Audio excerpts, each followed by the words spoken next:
Kim here. I just wanted to take a quick moment and answer two of the biggest questions we've been getting via email and here on the YouTube channel about blogging, which are, number one, what should you be blogging about, right? What topics should you be covering? And number two, how much does it actually cost to set up and run a blog? So we're going to answer those two questions in this video, so stay tuned.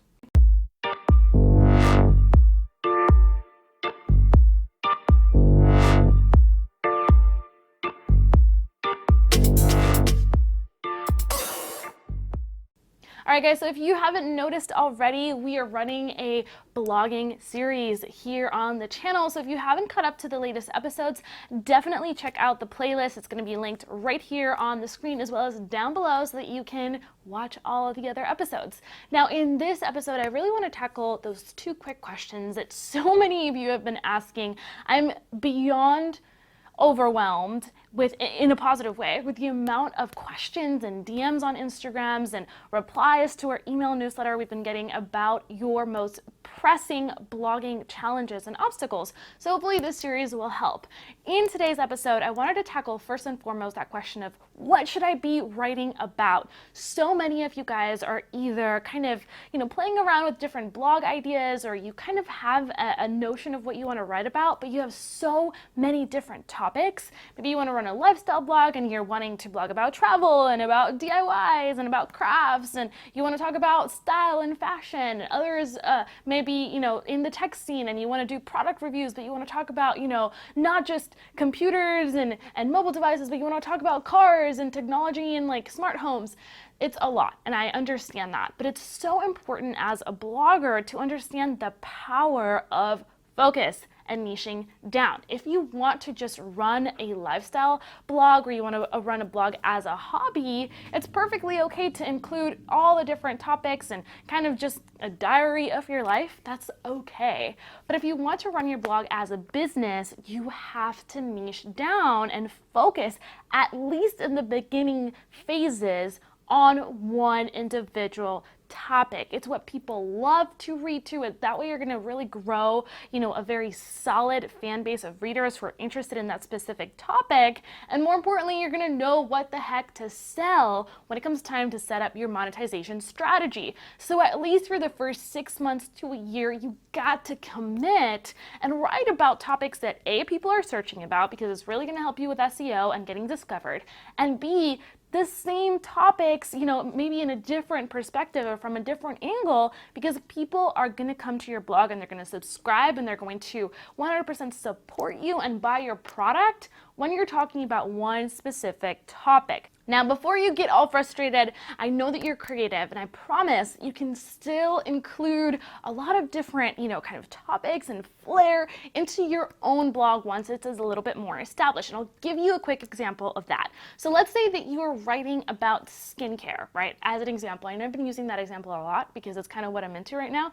But let's say that you're writing about skincare. You really want to have at least your first 50 blog posts be about skincare. And that's a very broad topic if you come to think about it. There's a lot that you can write about, right? You can talk about skin beauty trends, you can talk about K-beauty, you can talk about French beauty, you can talk about Japanese beauty, you can talk about, teen skincare tips, you can talk about, more mature skincare tips, you can interview dermatologists, and really there's so many ideas that you can actually go and cover in that specific topic. If you wanted later on to maybe infuse a couple blog posts here and there about a little bit different of a topic, maybe fashion and maybe some lifestyle tips, you can include that as well. But here's the reason why. Number one, you've already put in the work to build authority, to rank your content, to create a loyal fan base. And now you can cater a little bit more to their interests as well. And that is the key. Everything that you write about has to really come back to your reader. It has to be about them, not about you, right? That's business 101. And so if you're able to add a few other topics that are related, or at least, really interest your ideal client, then you can absolutely get away with it. So for us on the blog, we started with only sharing content about social media marketing, and slowly we've expanded those topics into blogging, into business advice, because our ideal client, A, was asking us tons of questions about that, and B, it really interested them learning more about those other topics. So we were able to kind of expand our reach and grow a little bit and talk about other things that I'm really interested about. So we cover a lot of topics like photography and videography, and we talk about blogging and social media, but we also talk about mindset and business. And eventually we're going to start sprinkling in some health tips, because my background is in nutrition and dietetics, and a little bit more about lifestyle hacks and ideas for entrepreneurs as well. The reason we can get away with it is because we've established that core foundation, and on top of it, our ideal client is actually interested in that specific topic. So as much as you can, niche down your ideas. Start with one topic and really follow through. Make sure that you know your ideal client as much as possible. You got to run your blog like a business, and that is my intent for this video, is that you start understanding that all those business principles apply to your blog, and you really want to start with the end in mind, because here we're all about growing a profitable blog, not just any blog, for the sake of running kind of like a hobby or a lifestyle blog. We want to be able to make money from our blog, and if you're blogging for your business, then you need to implement those same principles and those same strategies from the get-go. Now, question number 2 was all about how much is it actually going to cost me to set up my blog, and how much is it going to cost me to run my blog? And the reality is, the internet is this amazing place where you can build a business for so little money. It's laughable, it's ridiculous. If you've ever run a business in the real world, like I have with my husband, there's a ton of overhead and there's so much risk involved with that. But thankfully, the internet allows us to run these virtual businesses that require very little upfront cost. So I don't want you to get cheap and go in it with a mindset of I'm gonna just do the least expensive thing, and not go in with a legit mindset. Now, that doesn't mean that you can't find affordable solutions to start and run your blog. However, you have to understand that there's some things that are worth investing in. So number 1, when you're thinking about launching your blog, you really want to think about, what is it going to cost you to buy a domain name, right? So usually most domain providers have a set yearly fee, and it's about, $10 to $15 a year. It's super inexpensive. That's literally the cost of a meal out. So please make sure that you're buying a legit domain and not going out there and just trying to host it on something like WordPress.com. Not .org, WordPress.com, which usually gives you a free domain. So please make sure that you have a legit domain, yourbrandname.com, not yourbrandname.com, yourbrandname.wix or .wordpress or .weebly.com. I want to make sure that you have a legit domain name.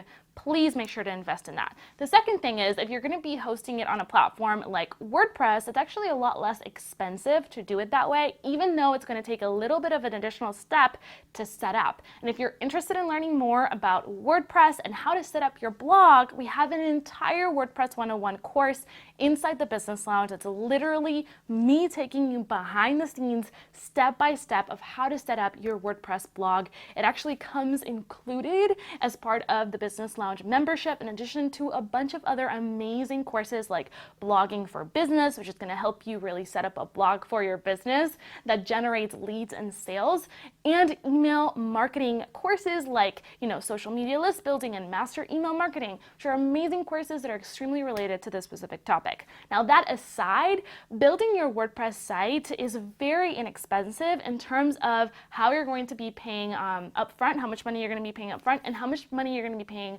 ongoing. So tons of people have different opinions on this. I totally respect it. Just know that this is my, my opinion. I'm trying to make sure that you have all the information. This is what I recommend. Get a hosting company and make sure you're building a WordPress.org site, not a WordPress.com. This way you own that channel, you own that website, and you can customize it to your heart's content. So, really inexpensive platforms like HostGator, start hosting your WordPress site for about, I think it's $9 a month. You can go all the way down to $3 to $5 a month if you go with other hosts like, I believe, Bluehost and SiteGround have some amazing deals running, which is really great. Now, you're also going to need a theme and a theme builder, or a page builder, really not a theme builder, a page builder. So theme and page builder. With themes, I highly recommend investing in a really good one. We recommend Divi. It's about $69 a year, and you don't have to renew the membership if you don't want to. But in my opinion, it's one of the best WordPress themes out there, if not the best WordPress theme. Again, we have an entire course inside of WordPress 101 in the Business Lounge that's going to show you how to set up your pages and how to design them like a pro, even if you are a complete newbie. So that's definitely a must. If you can't afford that, or you think that's way too expensive, again, really think that you should invest a solid $100 to get your blog up and running at the most.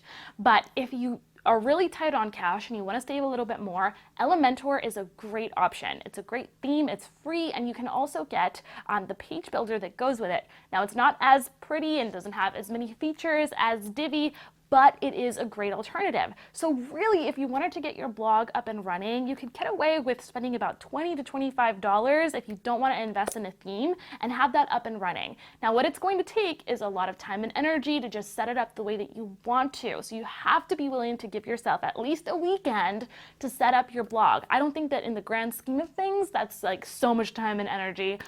So I think that that's definitely awesome. In terms of ongoing expenses, you're probably going to need an email marketing tool, and you can definitely sign up for something free like MailerLite, which is what we recommend. And you're also going to need to pay your ongoing fee, right, to host your website. Now, if you're using a different tool that's not WordPress, it's definitely going to be something like Squarespace or Weebly or Wix, and those range. You're looking at about $20 a month for those services, whereas WordPress.org, which is what we recommend, you're looking at $5 to $10 a month in ongoing hosting fees. So I think that that's amazing.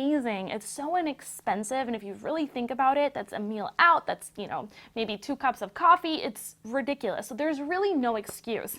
Now, the final thing that a lot of you are asking about is branding and design. How do I do that? So I highly recommend that you check out our videos on Canva, because they're going to show you how to create amazing graphics for free on canva.com. So you should check that out for sure. And if you want to take things, to the next level and learn how to create beautiful WordPress headers, you want to create beautiful Facebook ads, and you want to create newsletter headers and social media graphics, and you really want to have a professional looking website, definitely sign up for a Zero to Branding course. It's all on how to design stunning graphics for your WordPress site and for your business in general, with little experience and just DIYing the whole thing yourself. So definitely check that out if you're interested. I'll be linking all the resources in the description box below, and hopefully that answered your questions in terms of, what should you be blogging about, and then also how much does it really cost to run a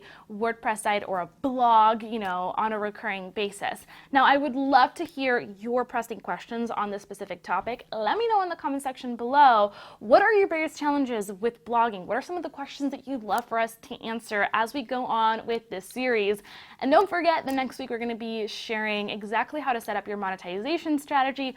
Plus, we're unveiling a brand new blogging class. It's really going to take you behind the scenes so that you can see even more examples how I actually monetize my blog, how we make money and sales and leads, and how other brands are doing it as well, whether they're selling products, physical products, digital products, whether they're selling services or online training. You're going to see examples of all of that, and I'm really excited for that class. So anyway, check out all of the links in the description box below, as well as the accompanying blog for this episode, and I'll catch you in the next one. Thank you so much for watching. Don't forget to subscribe if you haven't already. I love you. I'll see you next week. Bye for now.